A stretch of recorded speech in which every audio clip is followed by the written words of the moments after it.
Welcome to Podheim, Jirok's Valheim podcast. Let's give them the business.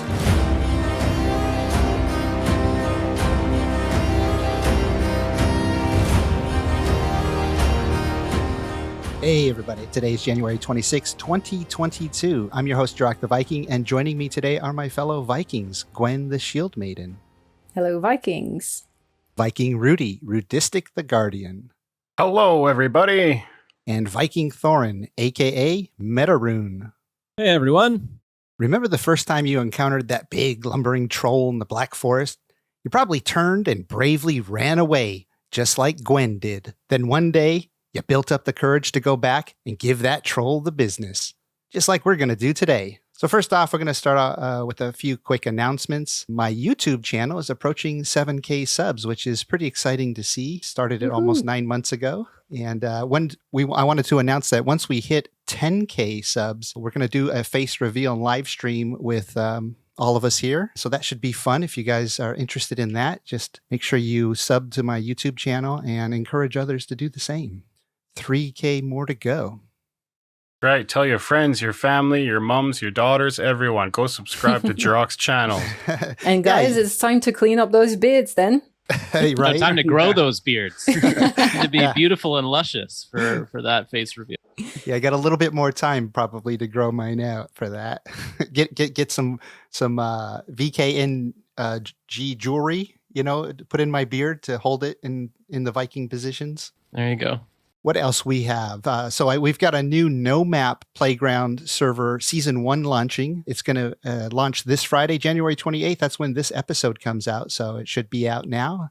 It'll be the 5th server I've launched, and when you sign up, you'll get access to all my other servers. Nomap is, in my opinion, a much more fun and immersive experience, but more on that later.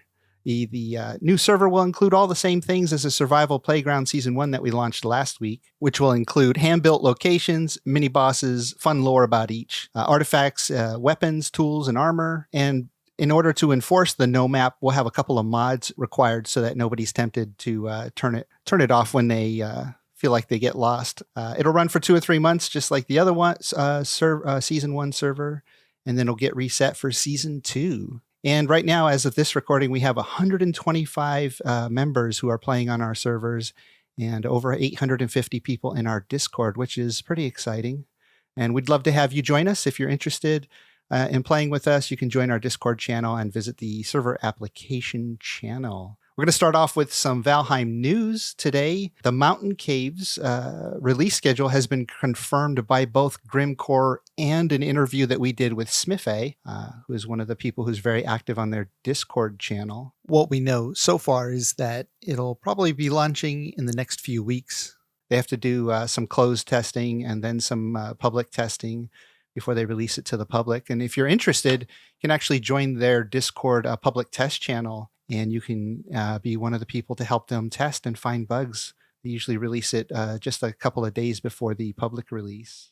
Yeah, and a lot of people have been asking, would it roll back to areas of the map that have been discovered, a bit like the latest Abomination and Swamp update, but it has been confirmed by Grimcore and Smithy that you will need to find new mountains, undiscovered mountains, to see not the troll caves, the new mountain caves spawned in. Yeah, that's pretty exciting. That's something that we're going to try to figure out how to deal with on our servers too, especially our legacy server, the Viking Playground, which is the original, the one we plan to keep permanently.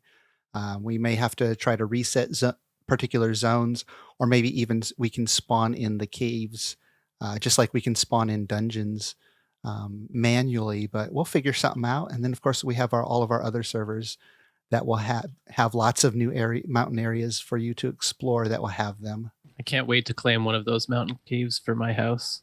I know, Since right? We are allowed to build in dungeons, yeah. Yeah. On our servers, we allow people to build into dungeons because, after you loot them, there's these wonderful locations, and they're just they go to wasted space after that. So with a little mod, you can build in dungeons, and we allow it. It's so much fun. Yeah, we turned a troll cave into one of our portal hubs with our clan there, because we just had so many portals. We figured, why not make use of this space and claim the troll cave as a portal hub? Nice. I like the troll caves. They're nice. They're spacious. The ceiling is high, and based on the few pictures we got from the new mountain caves, it looks like it's very similar in terms of the ceiling height and like big open space. So yeah, it's exciting. It looks really pretty. It looks like it's got like some nice detail to it. I wonder if we'll see new items in there, like light items, like maybe the blue mushrooms or the glowing mushrooms. Let's see. Yeah, that would be fun. In one of the preview images, they had some sort of floor-based sconce, basically. That was kind of neat. Maybe we'll have something like that coming. Yeah, a new decorative lighting source would be really cool. Yeah. And in terms of the other stuff that they will have in there, so obviously with a new area, they'll probably have new mobs or existing mobs. There was something said by one of the devs about something that howls. So would it be Fenring? Or wolves? Well, I think one of the images did show a Fenring in the shadows. Let's see what else. Well, so also, they have the seasonal items. So, we're past the Christmas holidays. I wonder if they'll get rid of the Yule tree with that update coming out for the mountain caves. I would guess the answer would be yeah. Do you think that they'll do a Valentine's thing? I'm guessing that they're not going to. But what could they do if they did a Valentine's object? Do you think? Flower bouquets. Oh, yeah. I'm just so excited about the decoration, the seasonal decoration items. Yeah. Yeah, I doubt that as well. It would be fun if they did, though, as a little surprise thing. Well, they do have the Yule tree, which is kind of Christmas themed, but I don't know if they would do anything for Easter or anything. Just it's kind of interesting thinking about the conflict between Norse culture and Christianity and that kind of thing. So I don't know if those types of events would be held in game. Well, actually, Halloween. So with the Turnipo lanterns, which are obviously a reference to Halloween, and Halloween has its root just like Christmas in the pagan culture and Norse culture actually. So Halloween was Samhain, or Samhain. Maybe I'm pronouncing it wrong. And obviously Christmas was Yule, and then the Christians just conveniently moved the date and shuffled things around to claim it as as their holiday. So, but of course, like things like Valentine's Day is more of a more modern tradition. So Hallmark maybe not. day, Hallmark holiday. Yeah, a commercial holiday. one. Yeah. But let's see. I mean, in the summer they did have the maypoles, and actually all three items, all of those seasonal items were available. Like the recipe was available in I think in admin mode or something. So people knew that they existed. You needed to go in cheat mode to spawn them before they were available in those seasonal patches.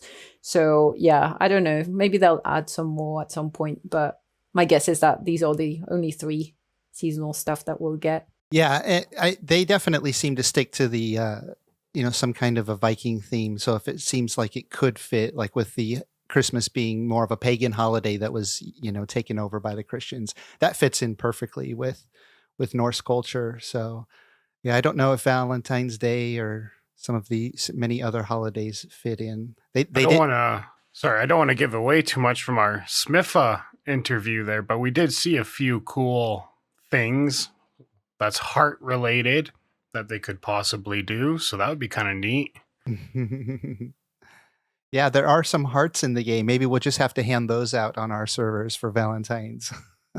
Okay, and then also in Valheim news, they've been playtesting the game on the new Steam Deck, which is like a little handheld, what would you call it? Like a Game Boy or something? Like a little handheld video.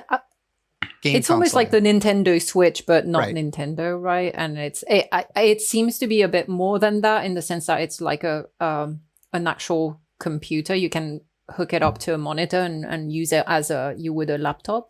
So it seems to be a bit more robust in terms of specs than like a handheld gaming device like the Game Boy or those items. But yeah, it's exciting. Anyone here planning to get a Steam Deck? I would love to. Heck yeah. Well, I would never consider it because I haven't played with anything but a mouse and keyboard for so long.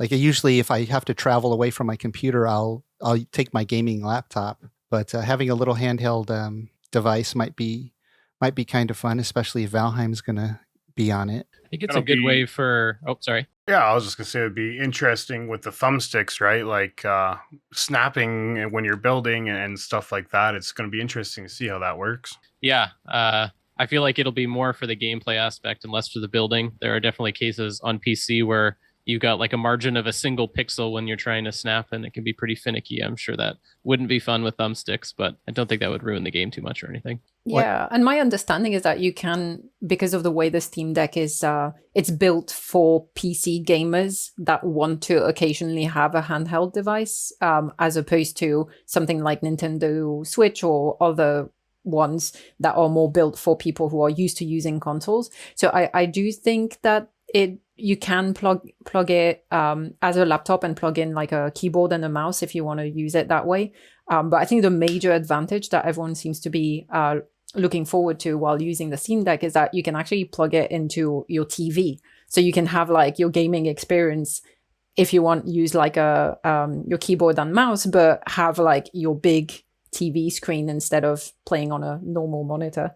I saw a few comments about that. So Yeah, I've done that with my laptop sometimes, but the specs on my laptop aren't as good as my desktop. So it's big, but it's laggy. Yeah, fair enough. Well, and it's an interesting like entry level device for people just wanting to get into PC gaming on some level. Like I've got a few friends who conventionally just played console games and Switch and that type of thing, and they've pre-ordered Steam Decks so that they can get into the Steam library and finally play some of those games. But talking about playing Valheim on your laptop and the performance not being as good. If anybody isn't familiar with Steam Link, that's a pretty cool application that is kind of related to the Steam Deck. I use that to play Valheim on my MacBook, which isn't supported all the time.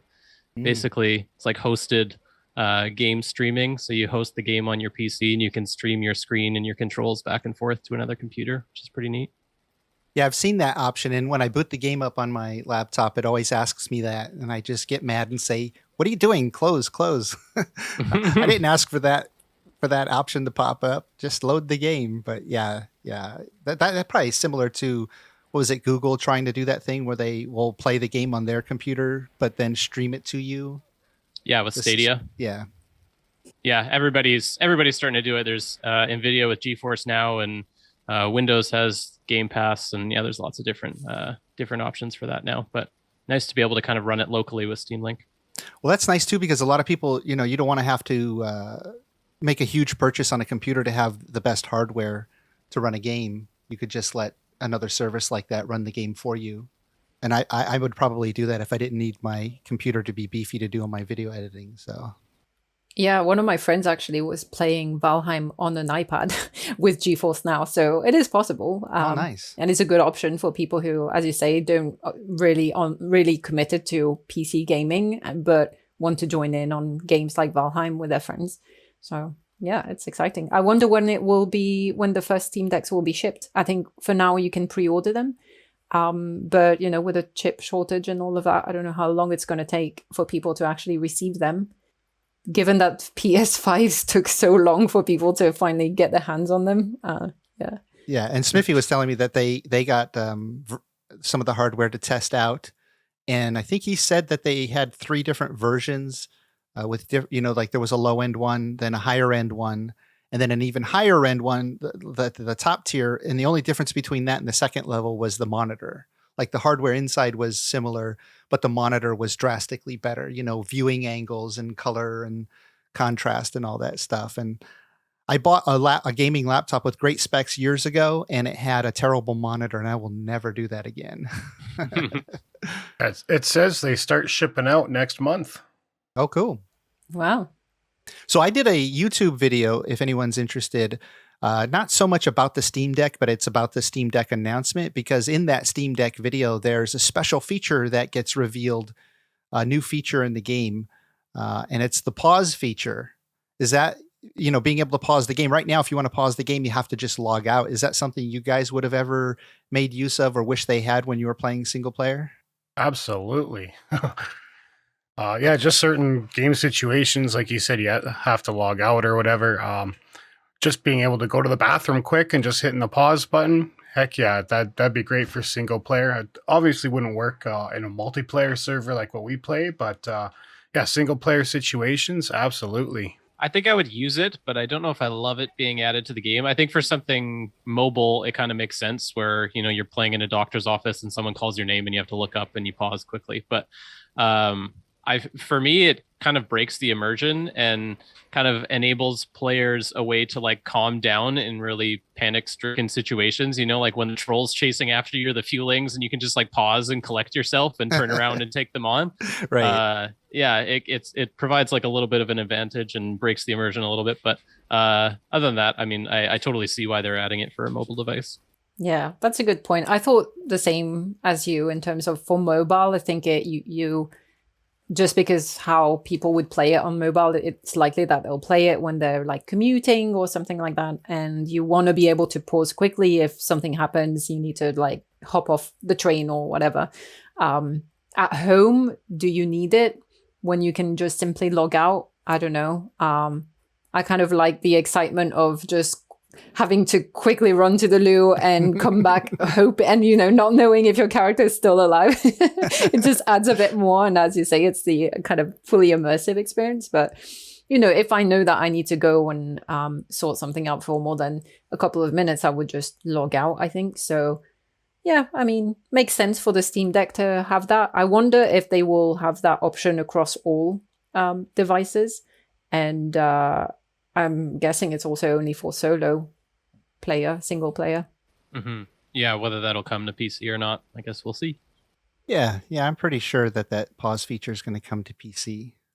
I think everybody would be in an uproar if it was only for the Steam Deck. Let's see. Then we also, the YouTuber named Kaizen launched a YouTube channel and a Valheim server called Ravenheim. I am involved in that because it's a server where a bunch of content creators have been invited to come and play and build and adventure together. And I did upload my first video this week. They may have more time than me. I don't know. They seem to have gotten a couple of longer videos up. Running all these servers is really taking up a lot of my time. It's fun, but it takes up a lot of time. But I'm definitely going to try to get at least one video up a week. And maybe I'll just have to ride their coattails when they start getting all the good gear and everything. Jirok will come up and say, "Hey, I scavenged my food and I scavenged my gear as well."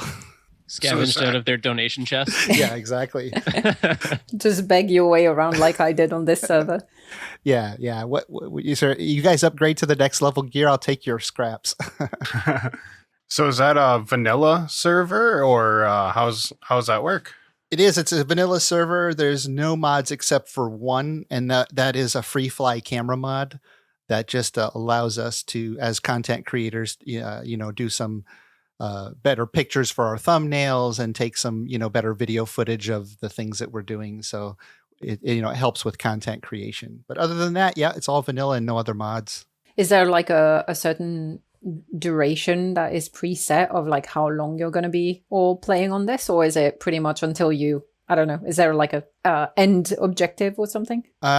No end objective that's been mentioned. I think that Kaizen mentioned that this kind of a thing usually takes 6 months to a year to like really get a lot of traction. He kind of related it to Hermitcraft, which is a popular series that does the same thing for Minecraft, where it's all content creators playing together.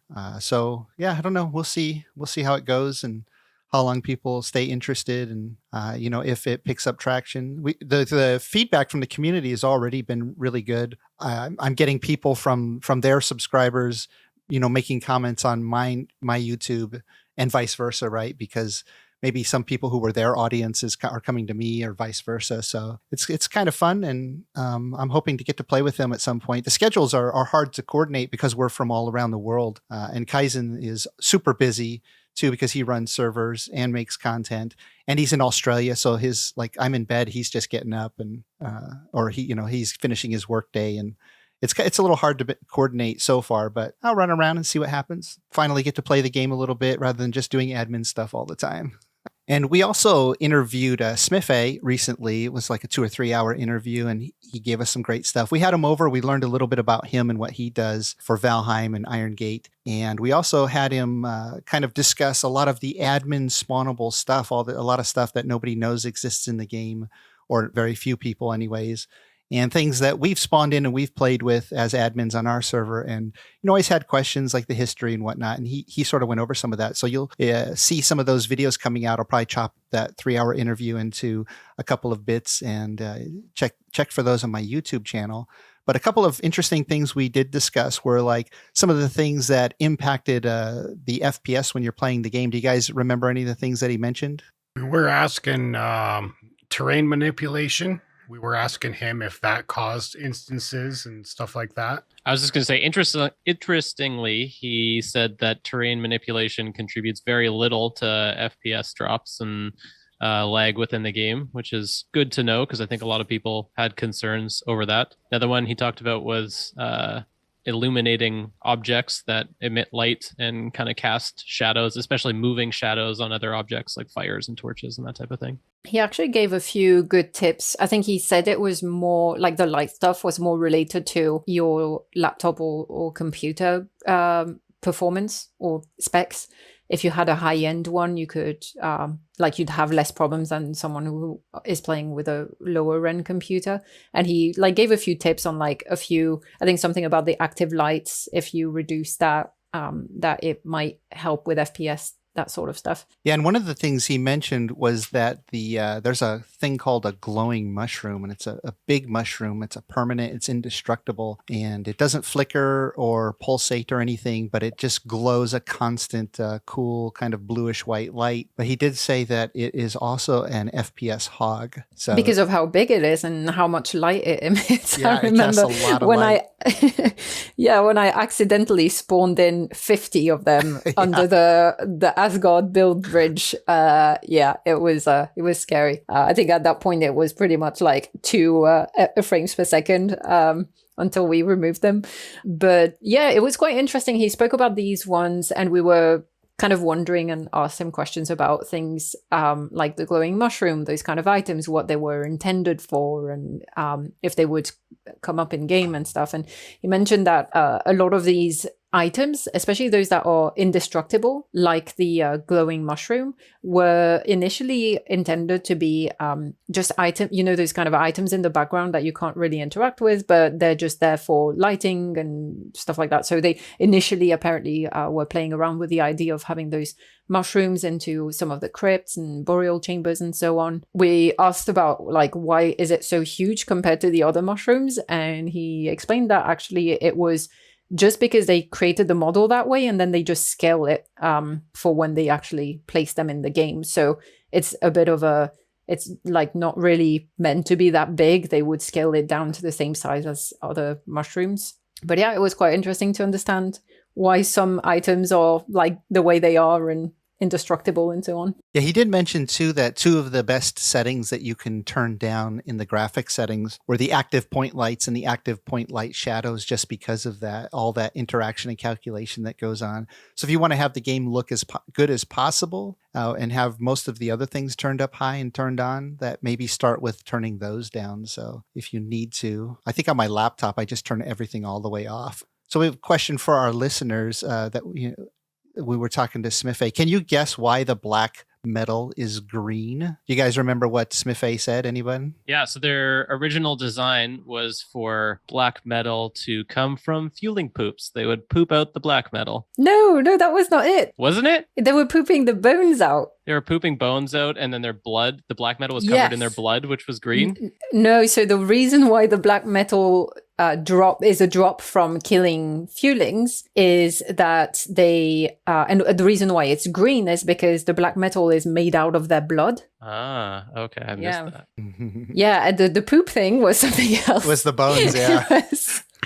So they were explaining, so I don't know if people noticed that, I guess I didn't, but apparently around the fueling villages and camps, you can sometimes see bone fragments on the floor. And apparently they tend to be in hidden corners and tucked away. And apparently it's because the fuelings poop those bones. Well, that explains why they build out of it, because they have so much of it. So all of their structures and fencing and everything is made out of bones. Yeah. So there you go. Fueling poops. Well, yeah, and so we with Smithé, we went through a lot of things that were admin spawnable. He pointed out one in particular item that I didn't know about that was in the game, and it's a secret chest. You guys remember that chest? Yeah, we were searching and searching and searching for it. And what was the command? Just chest? Yeah, it's or something just like that? spawn chest. When normally I'm looking at spawning the wooden chest or the stone chest or, the black metal chest or different chests. It's just spawn chest. And yeah, it looks like a pirate chest. Apparently it was just an asset that they purchased from the store. The Unity game. The Unity gaming store, yeah. And unfortunately, so it does have storage. You can open it up. You can put stuff in it, but it's kind of very bouncy. It doesn't attach to the ground like the normal chests. It's a bit like the containers, the boxes that you get in the cart when you destroy a cart. Yeah, exactly. So you can throw it around, and because of the shape of it, the physics of it is just like it's bouncing all over the place. It's fun though if you want to play chest ball. Yes, Chest new ball. ball for crate soccer or crate football. It would look good as a storage container if you, as long as you didn't bump it, because it'll start bouncing all over the place. And actually related to that, so Smithy comes from like a networking background, like networking as in he was a network engineer, I think, before joining Iron Gate. So he knows a lot about that, and like that's some of the aspects that he helps Iron Gate with currently. And he explained something that was quite interesting, which is that how sometimes when you move objects like that, like those kind of boxes and things, and you're with other players and you can see them kind of fly all over the place or lag around. Apparently that is because a lot of these objects are not network connected. So basically by the time it doesn't sync as often as other objects that are. So that's why you see people kind of flying and suddenly moving from one spot to another. So that was the case with this chest, because of course it wasn't really intended to be kept in game. So I'm guessing they didn't bother. But also some of the objects that are meant for moving, like, I don't know, things like loxers and carts, they don't have that problem because they are network connected. Right. And in the video that I did with the armor stands that look like the posable male and female ones, when you change the position, the pose for the armor stand, nobody else can see it. And that's because they're not network synced. Yeah. They could just network sync them and then they could actually use them in game for that purpose. But since it's something they're probably aren't going to use, they don't want to dedicate any more time to it, but they just leave it in the code for us to play with. They could just I'm sure it's more complicated than just like pressing a magic button and then suddenly, woo, it's synced. Yeah. Thorn, do you remember anything from the conversation with Smithy? Yeah, another one that we had kind of related to the purchasing things from the Unity store, like the secret pirate chests. Some of the mob assets were actually purchased from that store and just kind of tweaked, which was kind of interesting to hear about. And so some of the mobs that kind of change appearance as they increase in stars will revert to the default appearance when you kill them, and they ragdoll because they only bought a certain number of like animations and that kind of thing, and they don't have ragdoll physics for every single one. So for example, like deer, the starred deer have antlers, but when you kill them, the antlers disappear. And so if you've ever wondered why, that is why. Well, it makes sense because, having to redo the models for every mob to become a ragdoll is just more work. Just have it default to the original ragdoll. Yeah. It dies and explodes so quick you probably won't notice. I never noticed. What about you, Gwen? You remember anything from our conversation with Smithy? Yeah, so we were asking about the all the animal statues. Obviously, we know that there is one in game currently, which is the deer statue, which is the one that you can see on the 8th altar, the first boss. But if you play around with the admin spawnable stuff, you'll see that you've got also a hare and a corgi, like a little dog and a little rabbit that you can spawn in. And those are not really in game anywhere. And so we asked about that, and we were curious to see like why a corgi, like was it one of the developers that had a corgi? And so we had a bit of a backstory on that, where apparently that corgi statue was made by Devoid, who's the founder of Iron Gate and of the one who is the brain behind Valheim as a game. Apparently one of the former community managers at the very beginning, like many years before the early access, had a corgi, and that's how the idea came about. And they were just like playing around with different ideas, and they left it in the game. They also showed us an image of what the original Elder, was it Elder? Yes. Yeah, the original Elder altar, the one that has all those like seed statues at the top, where the 4 seed statues are at the top of the pillars in each corner of the square. It apparently was supposed to have those animal statues. So the deer, the hare, the corgi, and then I'm guessing the 4th one was the seed. I can't remember the picture, but I think that's where they had those animals. And it was just one of the first iterations of that design for the Elder altar. Yeah, my favorite part of that interview was him showing the original portals. They weren't craftable, that you couldn't just go into your build menu and craft it. You had to actually take the Grey Dwarf eyes and throw them in a fire, and then a stone portal would appear. That was just blew me away, and I kind of wish that we could use that stone portal in the game today, like if you have one central portal for something. I absolutely love the look of it, and the idea too that it wasn't easily craftable, that you had to do something to get it. But yeah, that was my favorite part of the whole Smitha interview, was seeing those original portals. Very, very cool. You can still spawn them, but unfortunately you can't use them. They're not functional.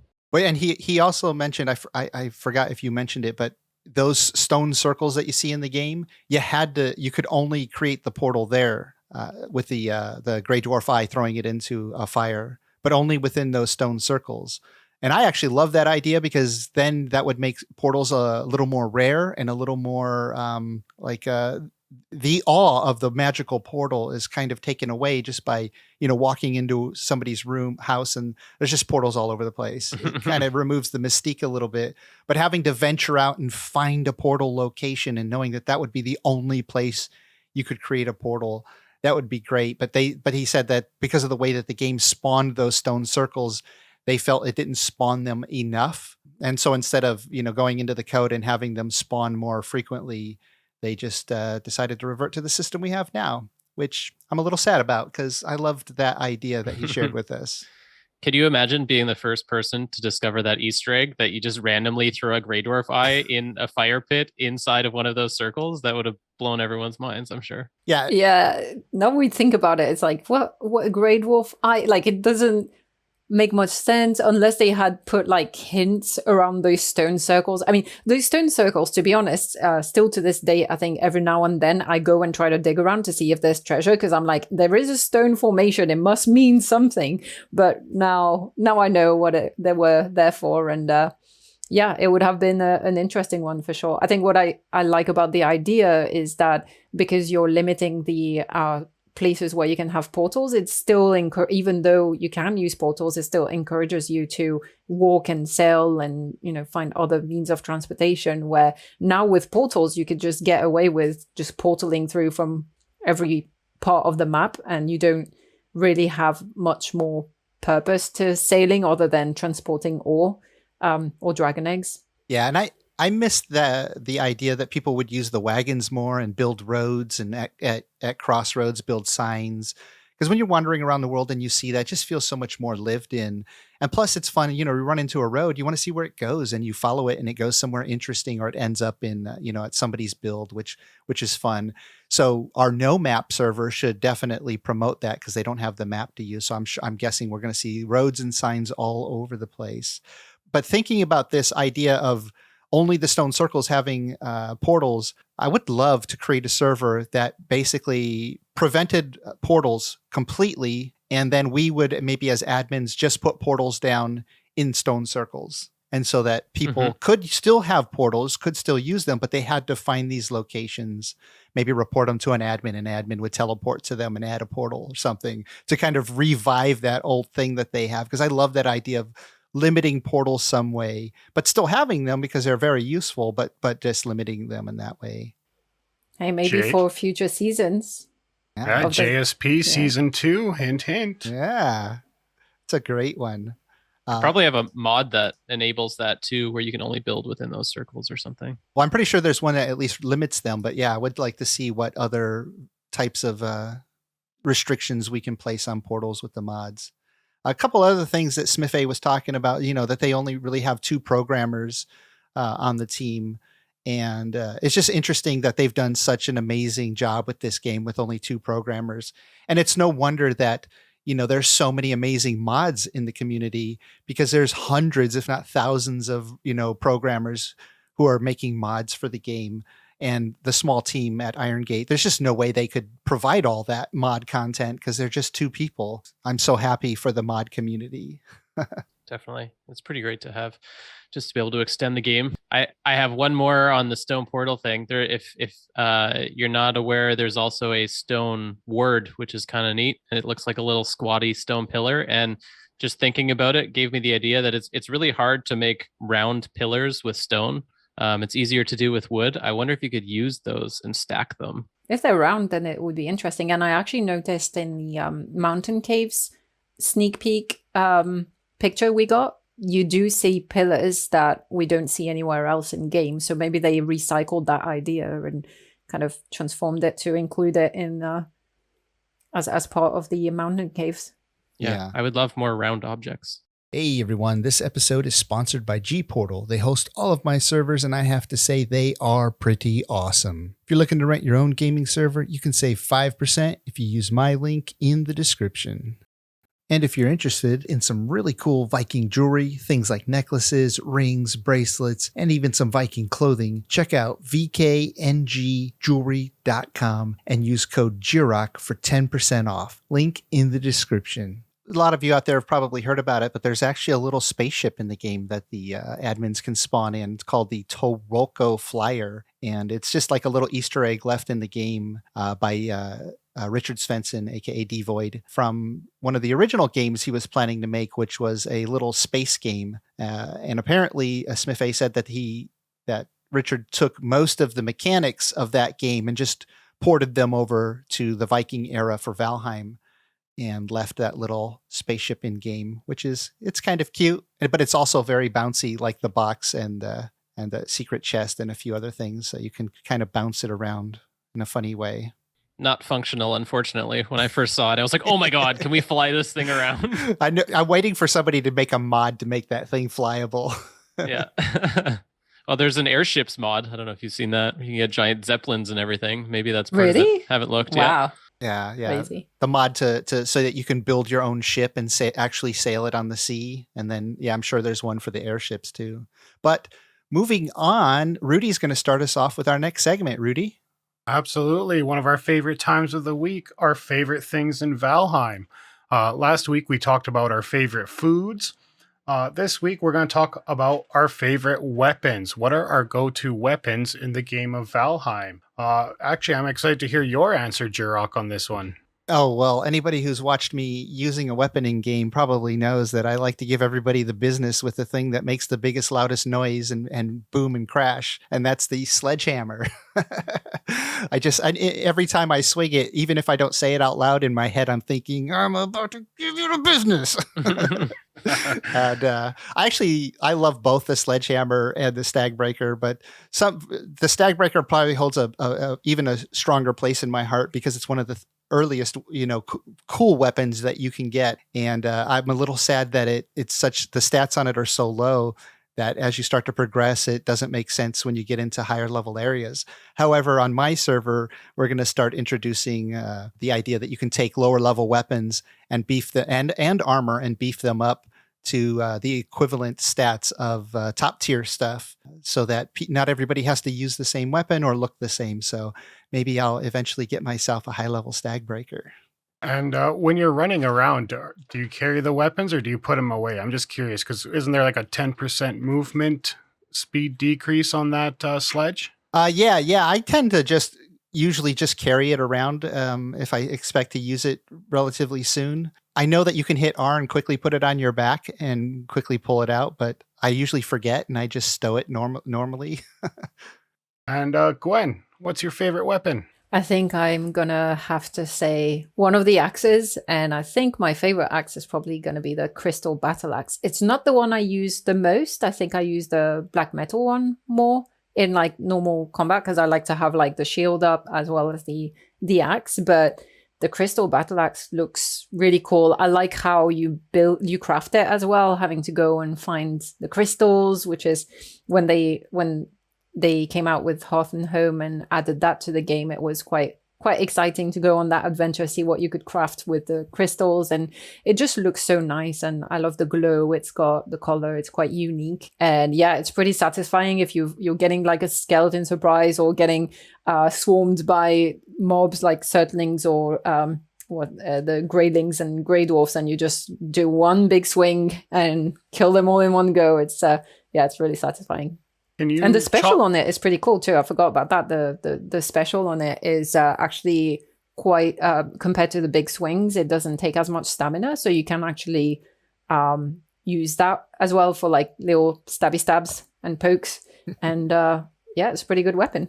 I've never really used a two-handed axe until recently, which we'll chat about later. Can you chop trees down with the crystal battle axe? Yeah, you can, but I don't think it's as efficient as like the smaller one-handed ones, just because of the stamina that it takes. And I think even the special takes less stamina, but it seems like it does less damage to overall compared to just a normal swing of the black metal axe. I had actually tried once just to compare, and I just went back to using the normal the black metal axe. Okay, interesting. Mine, I do love the porcupine. I like those high-end weapons, the porcupine and Frostner and all that. But yeah, I'm usually always rocking the porcupine. On the Viking Playground server, I'm a little bougie. I do like the silver arrows. Being able to two-shot growths in a tar pit is just so heavenly. That is my bougiest part of the game, is I have to have silver arrows. But Thorin, your answer is going to be an exciting one, and talk about the skin that you can do with your build hammer as well. Yeah, sure. So I'm a big sucker for cheesy particle effects, and if we're talking anything in the game, then I would say the Durnwin, as I'm sure a lot of people would, the sword iron fire if you're using spawn commands, but it is only available with spawn commands. But normally when we're playing unmodded, I use Frostner.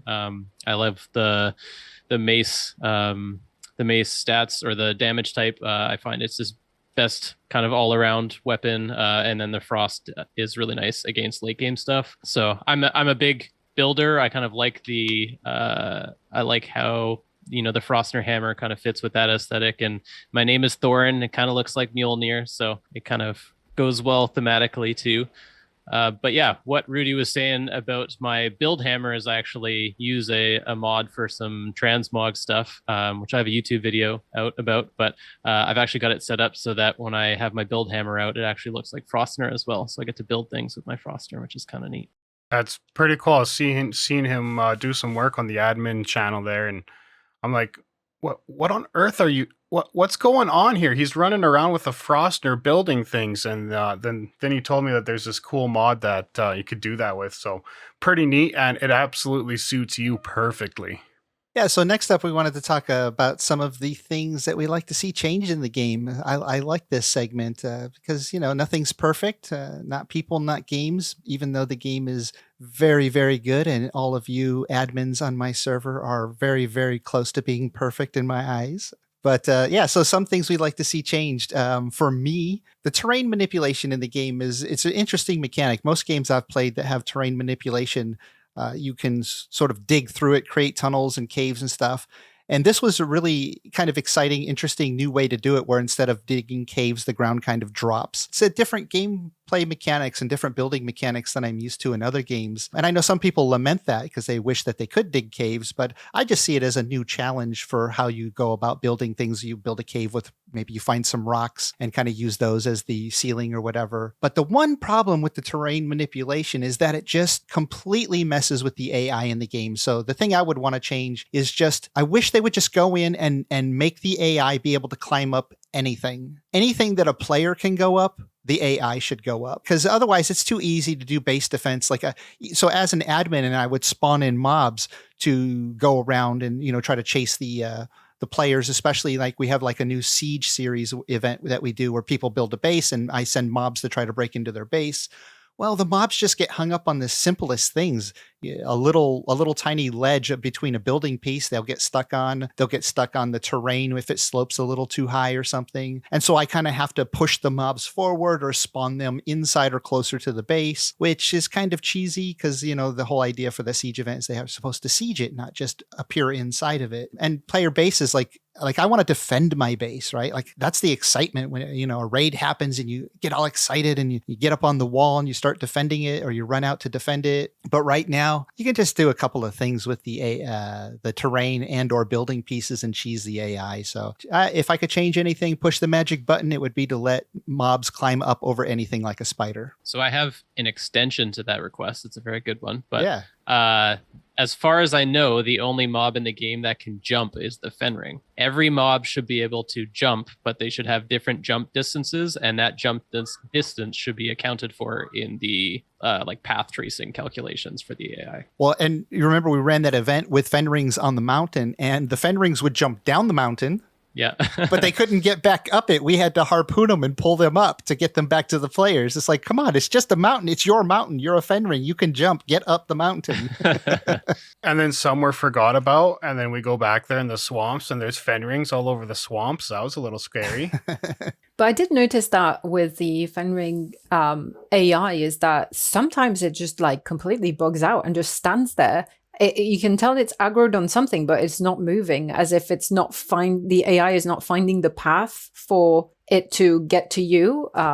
So yeah, definitely a bit of AI optimizations that need to happen for even the Fenrir, which is, as you said, the only one that can actually jump. What about you, Thorin? What would you change? I'm going to continue my trend of chatting about building stuff. So yeah, I really love the flexibility and customization and the options available to us in Valheim building, but I would love to be able to unlock things just a little bit further, add like a bit of a power feature, and enable things to rotate vertically or on all three axes. I know there's mods to do this. The big one is called Gizmo, but I personally feel like it doesn't add a lot of complexity. And if you hide it behind like a key modifier or something, early players wouldn't even really discover it.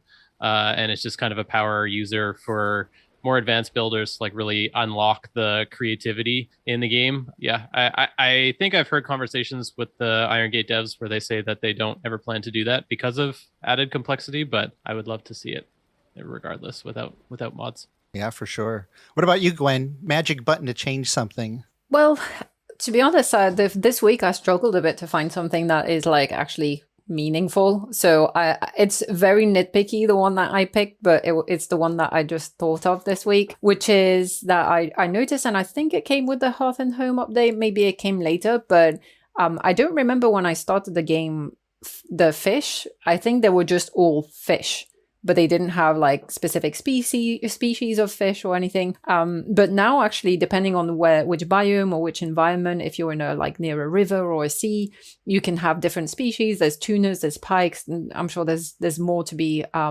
uncovered, but which is really cool. I like that detail. I like that it's like actually a different skin to the fish, and like they look different, a bit like the birds look different. But it's a bit of a shame that when you actually capture the fish, they all end up looking the same. They all end up chopped up as well, so you can't even place a full fish on an item stand as a decoration. They're already like pre-chopped. I wish we could decorate with them. That would be so cool. So many other games did that. I love putting fish up all over the wall for some reason. Yeah, exactly.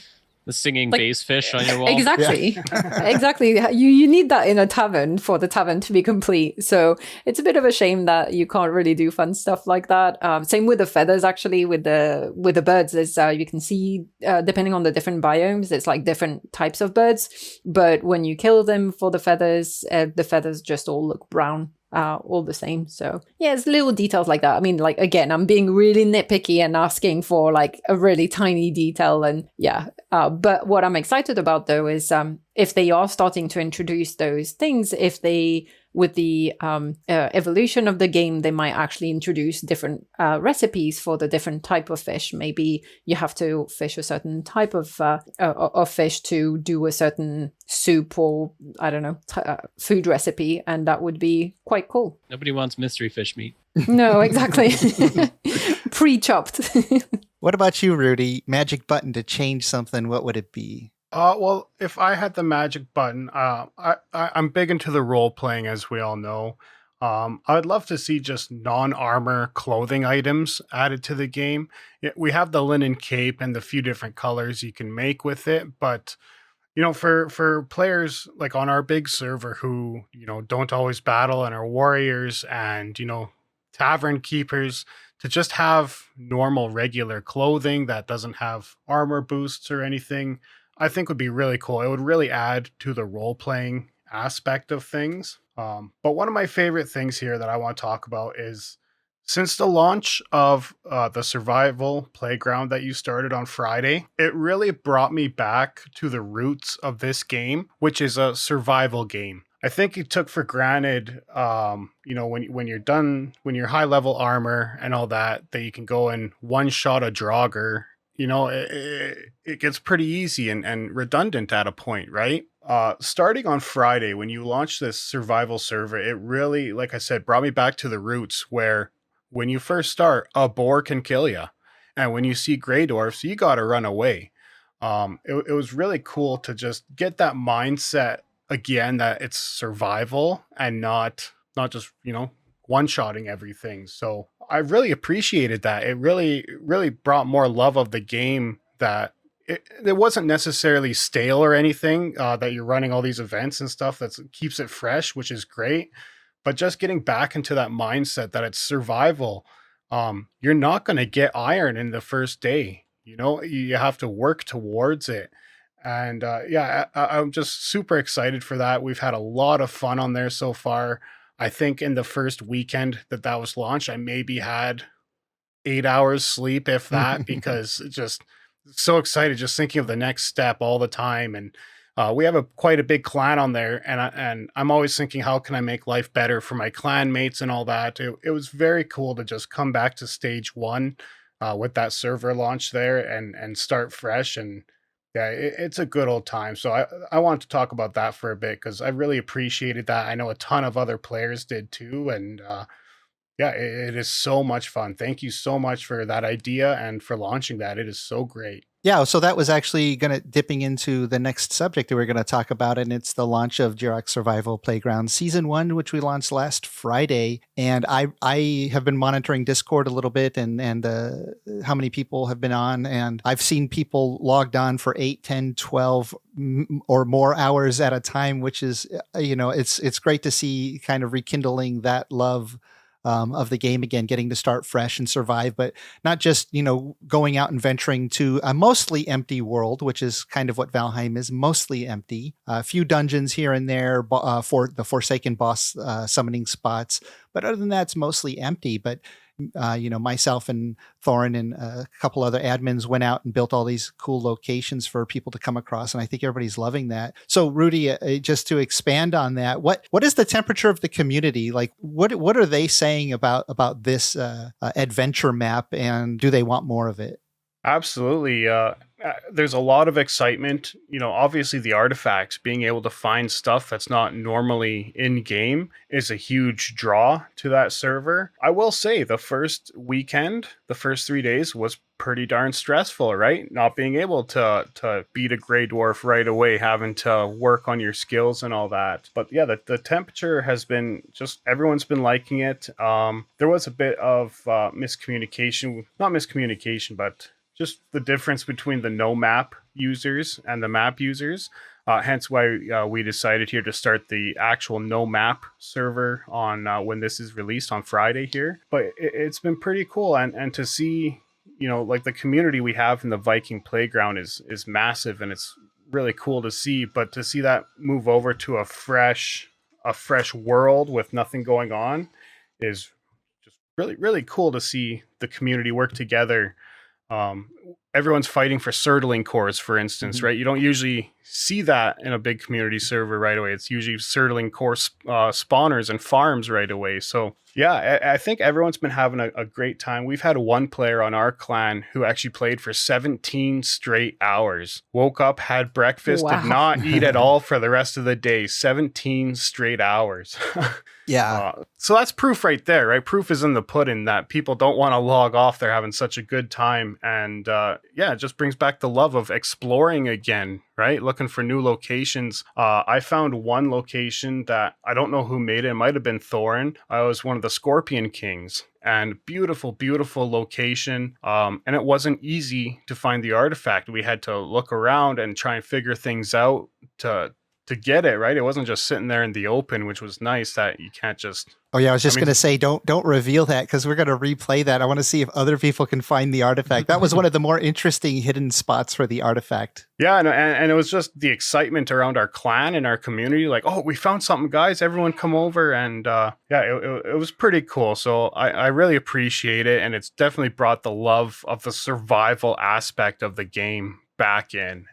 Everyone who's not on the survival playground, you're really missing out. You have no idea what you're missing out on. If you didn't get on for season 1, make sure you're ready for season 2, because season 1, Jirok and the admins here, they had 3 weeks or so, a month to build it. Yeah, about 3 weeks. They're already building season 2.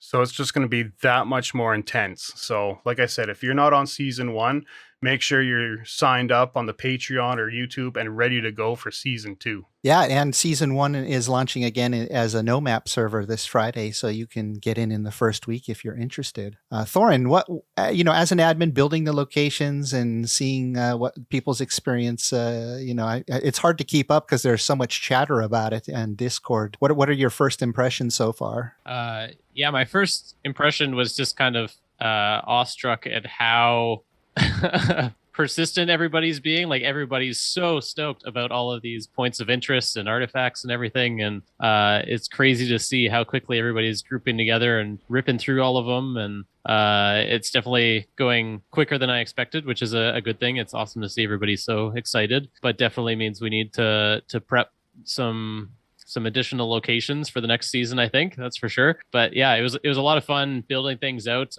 We've gotten a good idea of what works and what doesn't, and what potentially causes lag issues and what doesn't. And so that'll be education that we can carry through to future seasons and future events that we run on other servers and that type of thing. One thing that we did that I really enjoyed this time around was building out some of the undeveloped biomes. So we held, an event yesterday where we made it an event. Somebody discovered the area and then we turned it into an event. But we had kind of built out the undiscovered biome to turn it into a completely developed area with enemies and more environment. So it's not just completely dead and ice and desolate. Is that the word I'm looking for? Yes. But yeah, we did that with the Ashlands in the deep north. I feel like we could do it with the Mistlands potentially in the future too. So there's lots of opportunity for that kind of thing to not only add interesting elements to existing biomes, but to create completely new experiences for some folks, and even do some art with our spawning objects, like Rudy talking about the scorpion that I made out of stones. That was fun to put together. It's a mixture of stones and Yagluth fingers. You can kind of imagine how that looks. But so there's lots of fun things we learned the first time around, and we're excited to make it even better for season 2. So the adventure map was always, in my mind, it's something I've wanted to do for a long time, because it's something I wish that the game actually was. I actually wish the game was more like our adventure map, with all these interesting locations all over the world. Instead, it's kind of the same. You've seen one plains, you've seen them all. You've seen one black forest, you've seen them all. And having these unique locations, if they just had a library of 200 random locations, bigger locations that spawn throughout the world, it would be awesome. But that's what we're doing, and I think people are really liking it. Gwen, what is some of your feedback or things you've noticed about the new server and the upcoming Nomap version?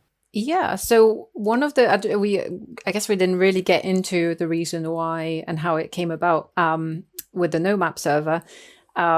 we noticed that, as you said, there was such a big gap between the players who were playing just normally with the map and the ones who wanted to challenge themselves with added difficulty of not having any maps or radars.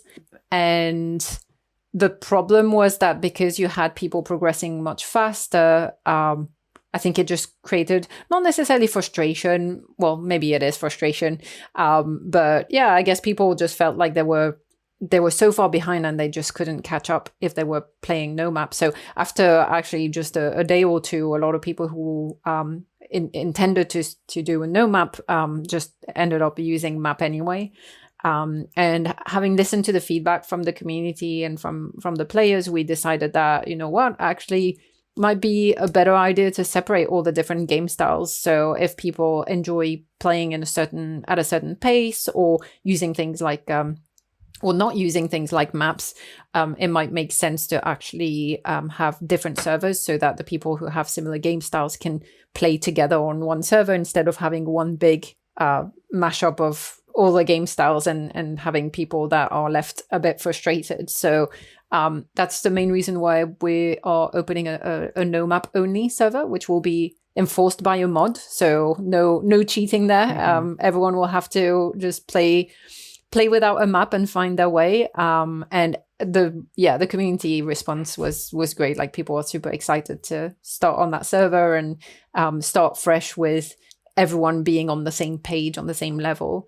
And that's definitely an idea that we're taking into the next seasons, of just having maybe multiple servers with and grouping people with similar game styles. So obviously some people are super hardcore and want to play for 17 hours straight. Yeah, they do. Some others have other commitments or can't dedicate as much time to the game as they would like to. And so, you know, there's a couple of ideas out there where we can maybe, again, have different servers that appeal to certain game styles. And the main thing is just to build a community, a close-knit group and community of people who enjoy playing together and who are kind of on the same wavelength. So that's what we've got in mind for the future seasons. So Gwen, some of the players have been saying a lot of fun things about the new survival server Season 1. I believe you've even got a few quotes from some of the players. You want to share those with us? Yeah, I tried to compile a few of the things that people have said and commented on Discord. We have one of our players, Baste, has said that he's having a lot of fun. It was rough launching at the beginning, but everything went smooth after that. Having a group is the best to play in the server, especially when everyone is helping each other. Playing with the Mountain Wolves, which is one of the clans on our server, is so good and fun. He also commented that the handmade locations are awesome, and each time they find one, they're like, this is our new base, because of course now they're allowed to build on those locations once they've cleared them out. So yeah, I think they keep changing their minds every time they find a location. They're like, okay, maybe we should build the castle on this really cool points of interest, maybe not. So yeah, I'm looking forward to seeing what everyone comes up with in terms of builds on the server, because of course the server will be up for 2-3 months. That's enough time to build some very, very cool bases. So that'll be interesting. Someone else, a newer player, Baz, has said that, just talking about one of the adventures, again with the Mountain Wolves, it was 10 of them fighting many 1- or 2-star berserkers, waves and waves of fuelings and fueling shamans. He said that it was a lot of fun personally for him. It's about the location to explore and to make a sound plan on how to conquer a boss. Whilst for others, it may be the artifact rewards that you find after fighting the bosses at the location. So everyone has their own style, and that is very true. We've noticed that people enjoy different aspects of it. Some people just love being able to sail past some of those locations and admire the builds. Some others are all about the military plan to conquer the locations, take down the bosses. And yeah, it's cool in that way. And then finally, we've got Wild Cherry, who said that she's having so much fun playing on the survival server. So yeah, it's great to see everyone's comments. Obviously, there's a lot of feedback and things that we've learned from this first season and that we're already kind of changing a bit, like the no map only server. And I think all that great feedback that we're getting from the community will just help us make the future seasons even better. Yeah, it's exciting to see the community responding so positively, and we're getting a lot of great feedback of the things that they love, and a few things that they would even like to see us maybe try to implement for a future seasons. So we're definitely considering ways to do all of it and making it even bigger and better. Yeah, and I mentioned earlier that we do run a lot of events on our servers on both the Viking Playground and the Resource server. A few less this last week just because of the survival server launch, and we were so busy with that. But I still myself and Thorn managed to do a few events still. And Thorn, you want to tell us about some of those events? Sure, yeah. So I mentioned briefly before, we've developed this Ashlands area into essentially like a burning forest where this group called the Infernal Order has come in and occupied the Black Forest and has kind of turned it all to ash and has spawned a lot of their own creations from hell and have claimed some of the trees for their minions. That's kind of the lore of the area. And it was really neat to be able to develop that biome and kind of add special bosses and lore and even a fancy artifact or two. So if you're interested in that, definitely check out either the survival servers. And just this past week for our kind of weekly resource server reset, we had a Hellfire Crypt event where Fenrir took over a crypt in the swamps and was summoning a whole bunch of minions. And he had some help from a new role-playing admin character that I will let Rudy introduce. And he may be taking over some of the event running in the near future. Yeah, absolutely.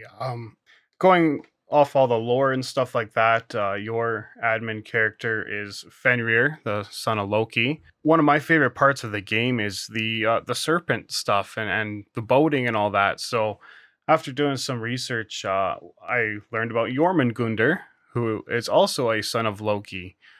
So that was the admin character that I made, and I'll be working on a few things around some of the servers and all that. If you get a few scary serpents on your boat trip, it may or may not have been me.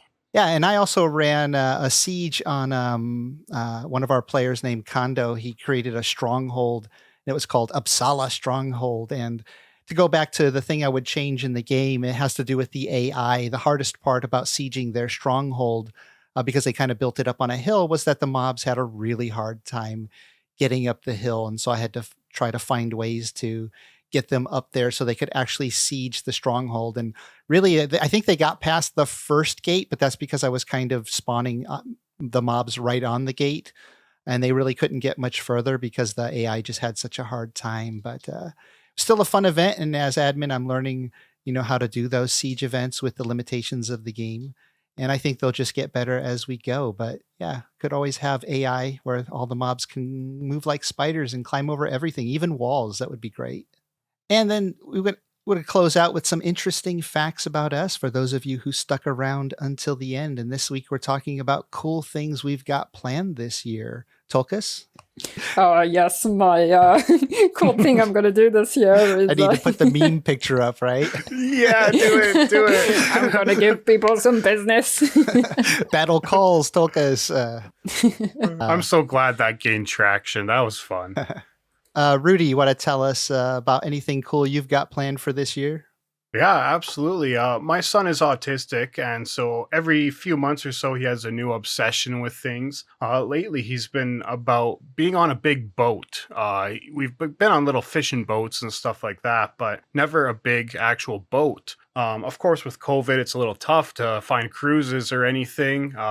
little sketchy doing that. But so we're planning a family trip to Vancouver Island here in Canada. Absolutely beautiful. It's about a 12 to 13 hour drive, and then we get on a giant ferry where I believe they can load up something like 200-300 vehicles, and it's just a beautiful hour and a half boat trip to Vancouver Island. And I got some friends and family there too, so just looking at getting out for a bit and smelling that fresh ocean air. That's something you guys on the coast might take a little for granted, but me on the prairies, stuck in the middle of nowhere, when I get to smell that fresh ocean air, it's so freeing. So I'm really excited to get to the ocean and get on a big boat and have some family vacation time. Oh, that sounds awesome. So Gwen, what about you? Anything cool planned for this year?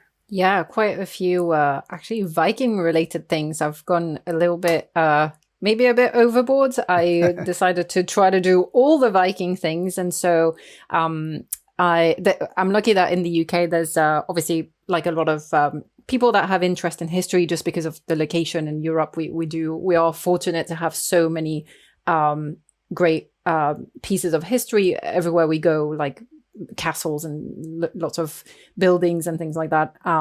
And there's also a lot of places that would organize either festivals or like living history displays of various eras. And so I decided to try to go to as many of those as possible, including things that are not so much historical related, more like Viking in the broader sense and like Viking culture related. There was this festival that started last year, I think, a really small kind of community thing that just so happened to be in my area, that is organized by actually I think it's a couple that own like a shop where they sell a lot of Viking jewelry and Viking related things, and so they started this little festival last year, and it's right around my birthday weekend. So last year I managed to again drag all my friends to come to that, and it was great fun. So we got tickets, a few of us got tickets to go again this year. Again, that one is more like Viking culture, so it's a bit of everything, not necessarily super historically accurate, meaning there's lots of dudes that are walking around bare-chested with leather pants for some reason. But I think it's more like, you know, a lot of people who like the show Vikings. Yeah. But yeah, they actually booked some really cool local acts. I think they even flew an act from Scandinavia, from Norway, I think, with a lot of like Norse related music and things like that. Last year they did also axe throwing and lots of cool stuff. So I'm looking forward to that this summer. But before then, I've also got tickets to go to the Jorvik festival, which is quite well known. It's from in the city of York, which was actually the Viking capital when the Vikings invaded England.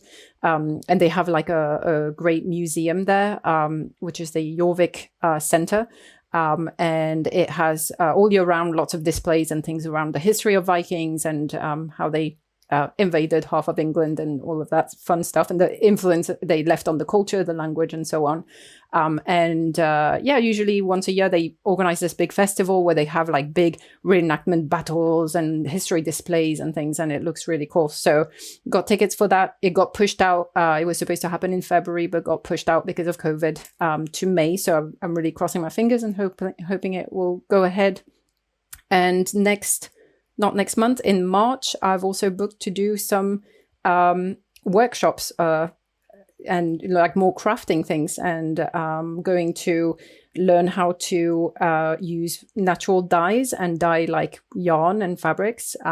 So the same kind of things that people in medieval times would use, using plants and stuff like that. And then the next day, I'm doing a Eat Like a Viking workshop where we'll actually cook Viking food. And it's really exciting. I am really looking forward to it. It's actually taking place in a center. It's called the Ancient Technology Center down in Dorset. Some of our listeners who are from the area might know it. They have reconstructed an actual Viking longhouse as well. So the workshop, the food workshop, cooking workshop will take place there. So I'll be like really living the life of a Viking, which I'm really excited about. So yeah, I can't wait to tell you all about it. Tell you about my experiences of trying to be a Viking in real life, at least for a day. That sounds like fun. I gotta ask, are you gonna be like cosplaying or like LARPing there at all? Are you gonna look the part as well? So I'll refer to what I said last week, which any opportunity to dress up, I will not pass. So Yes. so most people won't. Most people won't. I think maybe the festivals, like the summer ones, people might like try to dress up a bit. So I really wanted to kind of finish my the dresses that I had started for like a Viking tunic and apron dress. I made one in a rush for last year's festival, and it was okay. It survived a day of wear, but there's a lot of alterations I need to do and just to improve it.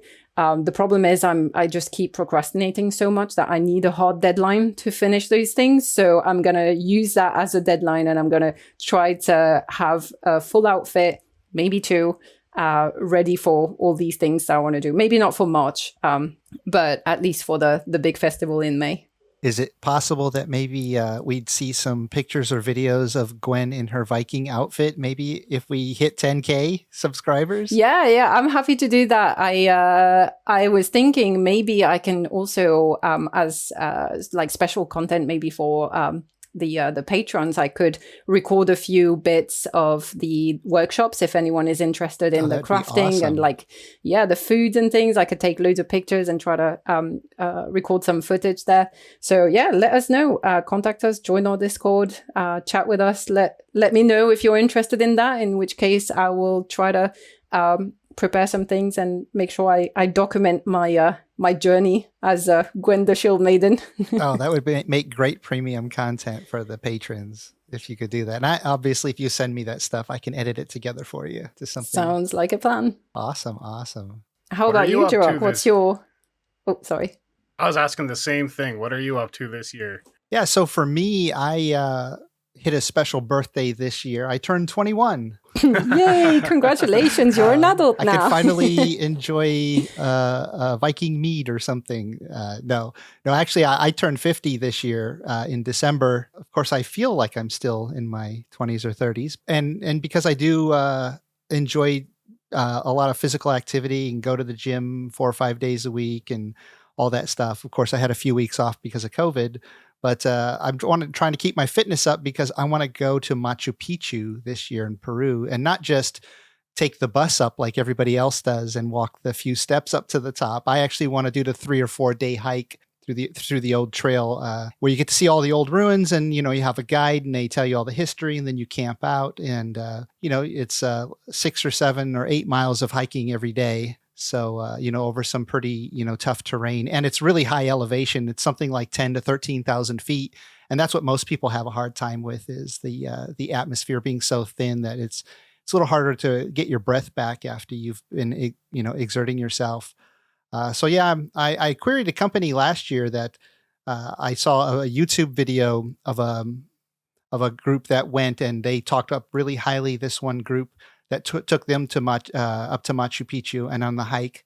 And I reached out to them and they didn't get back to me. So I'll reach out again, but I think I'm going to query 3 or 4 more companies and see if anybody gets back to me. I'm sure that with COVID, there's a lot of restrictions and I know that they closed down doing tours for a while and then they opened back up. So hopefully, fingers crossed, I'll be able to do it. And if not, I'll just keep trying to do it every year after that. But it's been on my bucket list for a long time. That's going to be you should do a podcast there. Podheim live from Machu Picchu. The Vikings conquer Latin America. By then too, I should have my beard out, so growing really long, so I can actually look the part of the Viking. And I've done it. It does sound amazing, though. It's definitely on my bucket list of places to go visit one day too. And that 3-4 day trail sounds really great. Are you going to train for it? Are you going to go out in the mountains, your local mountains, and try to get ready physically for it? I'm close to sea level here, living just outside of San Francisco. We do have the biggest mountain in the area here is called Mount Diablo, and I think it's something like 4,000 feet. So I mountain bike ride it a lot. I haven't hiked it too much, but I'm planning on trying to do more of that. I was actually going to start in like the beginning of the year. It's like my goal is like 2022, start the hardcore training for hiking, but then I got COVID and it knocked me out for 3 weeks, but I'm just getting back to it now. Thorin, what have you got planned this year? Yeah, so I'm actually doing some car and truck shopping right now. So out test driving those this week, and hoping to buy my first truck in the next month or two. And I plan to do a big kind of camping road trip, either across some of Canada, depending on what the COVID situation is, or down the West Coast towards California. So should be a fun time. Sounds like we all have some good trips ahead of us here. It's going to be a good summer, good 2022. Yeah, a lot of outdoor stuff, it seems. That's the common thing we all have, where all the cool stuff we're planning are mostly outdoors, which is cool. Yeah. Every summer I'm super busy. We go to the rivers here. We raft, we tube, camp. We try to do that 6, 7, 8 times a year every summer. So yeah, hopefully we'll be able to do that this year too, if COVID doesn't close everything down. And now that the Steam Deck is out and Wi-Fi is so readily available, no excuses to not be playing Valheim on our vacations. Oh my God, can you imagine if I played Valheim while doing my like Viking festival stuff? Like that would be total Vikingception. And if you get a Steam Deck, you can play Valheim while you're driving. No, no, don't say that. While the car's on autopilot, right? Yeah, exactly. If You you need to buy get a one of the Tesla. fancy ones with a big screen, and I can just play it right on the infotainment system in the truck. Oh, I could see you doing that too. Just driving a Tesla, but still building something that you're working on. That's hilarious. All right. Well, that's it for this week. Thanks for joining me, everyone. Thanks for Thanks. having us. See you next week. Anytime. Do we normally do one after another or all together there? Sorry. It felt weird to talk over everyone. Every week it's awkward. Okay. Yeah. It would just be fun if everybody just like all at once said something real quickly. Yeah, thank you. See you next week or something, And if you all talk over each other, it's fine. Let's try it again. Well, that's it for this week. Thanks for joining me, everyone. Thanks for having Thank you. us. See you Catch you next week. time. And that's it for now. Have fun out there. Skull. Thank you for listening to Podheim, Girox's Valheim podcast. We have new episodes coming out every Friday, and if you enjoyed listening, please support us by subscribing to the podcast on your favorite platform and leave us a rating and a review to help more Vikings find us. We also have a Patreon with perks for supporters like behind-the-scenes discussions, exclusive content, and segments that are edited out of the main podcast, and access to our Valheim gaming servers. If you would like to play on our Valheim servers, join our Discord. The link will be in the description of this episode, along with the Patreon link. There, you will find all the information you need to apply to our gaming servers. Thank you to Gwen the Shield Maiden, Jarl Tulkas, Rudistic the Guardian, and Thorin, aka Metaroon, for being part of this show. I'd like to give a huge shout out to my supporters, some of them on Patreon, the YouTube membership, and the ones who help boost our Discord server. Your support means the world to me and inspires me to make more videos, as well as run a community Discord and multiple Valheim gaming servers. If you enjoy my videos and would like to support my work, join our friendly Discord community and Valheim servers. Links can be found in the description below. Skull!